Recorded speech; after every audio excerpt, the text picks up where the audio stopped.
DA রাজ্য সরকারি কর্মচারীদের মৌলিক অধিকার নয়, সুপ্রিম কোর্টে অবস্থান জানালো রাজ্য। এই ভিডিওতে আজকে আমরা 5 আগস্ট অর্থাৎ আজ দিনভর ডিএ মামলার শুনানি হয়েছে সুপ্রিম কোর্টে। আপনারা লাইভও দেখেছেন। তো সেই শুনানিতে কি বিষয়গুলো উঠে আসলো সেটা একটু বিস্তারিত জানব।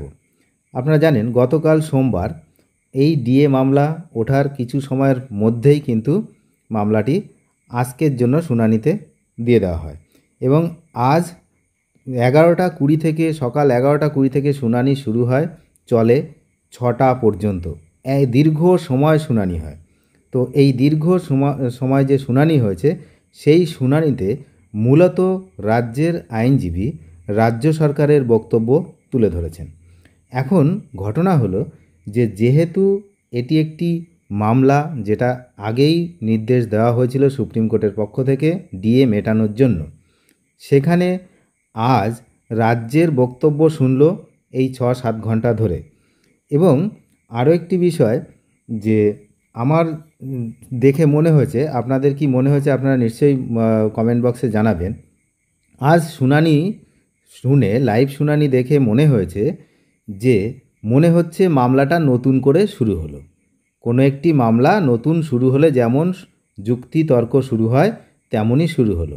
এই ব্যাপারটা ঠিক বোধগম্য হলো না আমার, কারণ একটা মামলা যেটা জেতা মামলা সেটার আবার পুনরায় নতুন করে সব শুনানি এবং যে 2009 সালের রোপা নিয়ম মানবে না রাজ্য সরকার, কারণ এটা হচ্ছে রাজ্যের বিষয়, রাজ্য হচ্ছে ওই রোপা যে নিয়ম সেই নিয়ম মানতে রাজি নয়, এই ধরনের কথাগুলো কিন্তু আজ দিনভর চলেছে।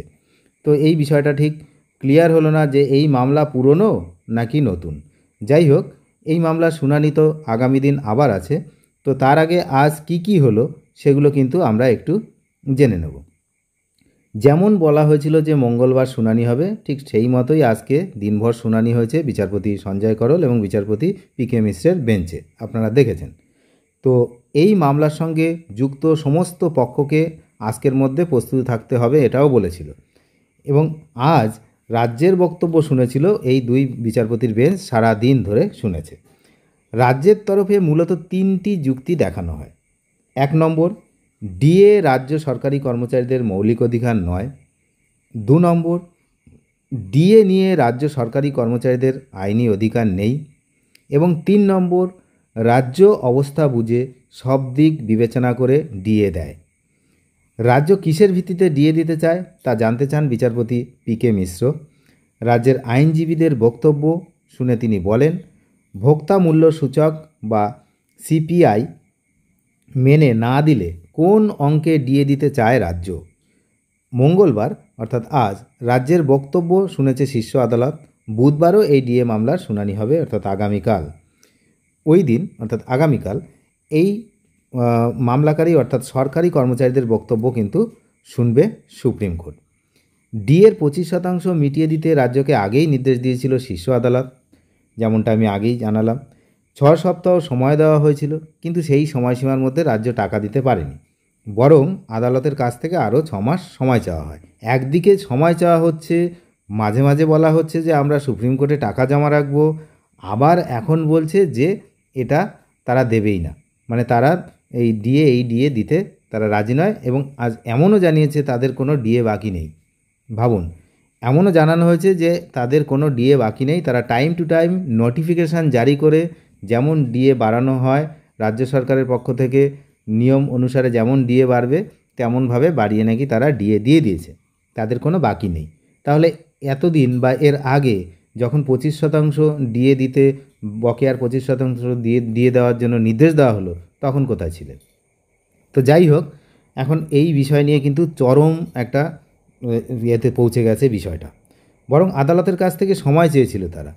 এবং এই আরও এটাও বলেছিল যে রাজ্য সরকারের তরফে জানানো হয়েছিল যে আদালতের নির্দেশ তারা কার্যকর করতে চায়, তখন বলেছিল কার্যকর করতে চায় কিন্তু সময় লাগবে, কারণ 25% বকেয়া দিয়ে মেটাতে হলে প্রচুর অর্থের প্রয়োজন, সেই অর্থ জোগাড় করতে সময় লাগবে। এবং সুপ্রিম কোর্টের যে অন্তর্বর্তী নির্দেশ পুনর্বিবেচনার আর্জি জানিয়েছিলেন রাজ্যের আইনজীবী। সোমবার গতকাল আদালত জানতে চায় যে ডিএ মামলা শুনানির জন্য কোন পক্ষের কত সময় লাগবে। প্রয়োজনে কিছুটা সময় দিয়ে সোমবারই বেলা 12টা থেকে শুনানির ইচ্ছা প্রকাশ করেছিলেন তিনি। পরে বিচারপতি জানিয়ে দেন যে আর কাউকে কোনো সময় দেওয়া হবে না, আজ অর্থাৎ মঙ্গলবারই শুনানি হবে। তেমনই কিন্তু শুনানি হয়েছে। এবং গতই 16ই মে যে রাজ্য সরকারি কর্মচারীদের বকেয়া ডিএর মেটানোর যে নির্দেশ দিয়েছিল আদালত, রাজ্যের তরফে প্রবল আপত্তি জানিয়ে বলা হয়েছিল লক্ষ লক্ষ কর্মচারীদের যে বকেয়া ডিএর 25% দিতে গেলে তাদের বিপুল অর্থের প্রয়োজন এবং 2025-26 অর্থবর্ষে এমন কোনো বরাদ্দ নেই। রাজ্যকে যদি এই অর্থ দিতে হয় তাহলে ঋণ নিতে হবে, যার জন্য কেন্দ্রের অনুমতি দরকার। তো এই প্রক্রিয়া সময় সাপেক্ষ। তাছাড়া রাজ্যের যুক্তি ছিল ডিএ বাধ্যতামূলক নয়, ঐচ্ছিক বিষয়। কত রকম কথা, বাধ্যতামূলক নয়, ঐচ্ছিক বিষয়, এটা কর্মীদের মৌলিক অধিকার নয়। আবার তারা বলছে যে তারা কোর্টের এই নির্দেশ পালন করতে চায়, সময় লাগবে। এবার আপনারাই বলুন যে কোন দিকে কি হবে। এবং কেন্দ্রীয় হারে তারা দিয়ে দিতে বাধ্য নয়, তার কারণ এটা তাদের মৌলিক অধিকার নয়। ডিএ নিয়ে যে রোপা 2009 নিয়মাবলী উল্লেখ করেছিল পশ্চিমবঙ্গ সরকার, বলা হয়েছিল রাজ্য এই নতুন নিয়মাবলী চালু করেছে। এই নিয়ম অনুযায়ী কত হারে ডিএ বৃদ্ধি পাবে তা রাজ্য নির্ধারণ করে থাকে। কেন্দ্র যে হারে ডিএ দেয় তা রাজ্যের উপর প্রযোজ্য নয়, কারণ কেন্দ্র ও রাজ্যের আর্থিক কাঠামো ভিন্ন। এগুলো কিন্তু আজকে জানিয়েছে।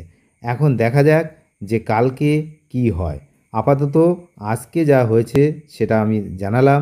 পুরো রাজ্যের বক্তব্য 6 থেকে 7 ঘন্টা ধরে কিন্তু দুই বিচারপতি শুনেছিলেন, মাঝখানে একটা ব্রেক ছিল। এবং ব্রেকের আগে পর্যন্ত রাজ্য সরকারের পক্ষ থেকে বক্তৃতা বা ওই আর্গুমেন্ট শোনা হয়েছিল। আমরা ভেবেছিলাম হয়তো ব্রেকের পরে যে কর্মচারী সংগঠন তাদের পক্ষের সময় দেওয়া হবে, কিন্তু সেটা হয়নি। সারা দিনব্যাপী কিন্তু এটাই হয়েছে। এখন দেখা যাক যে আগামীকাল কর্মচারী সংগঠনদের বক্তব্য এবং তাদের যে আর্গুমেন্ট সেগুলো রাখার সুযোগ দেওয়া হয় কিনা। তবে আমি আবারও বলছি, এই মামলা দেখে আমার মনে হয়েছে যে মামলাটা কোনো পুরনো মামলা নয়, নতুন মামলা শুরু হয়েছে। যেভাবে আর্গুমেন্ট শুরু হয়েছে, কারণ এক কথা বারবার রিপিট হচ্ছে, বারবার যেই 2009-এর রোপা নিয়ম, যেটা হচ্ছে কেন্দ্র সরকারের নিয়ম, সেটা রাজ্য সরকার মানতে বাধ্য নয়, কারণ হচ্ছে ডিএ তাদের মৌলিক অধিকার নয়। এই এক কথা নিয়েই চলছে। এখন দেখা যাক আগামী দিনে কি হয়, সেদিকে আমরা নজর রাখছি। আপনারা নজর রাখবেন। চ্যানেলে যারা নতুন তারা অবশ্যই চ্যানেলটিকে সাবস্ক্রাইব করে সঙ্গে থাকবেন। Thank you.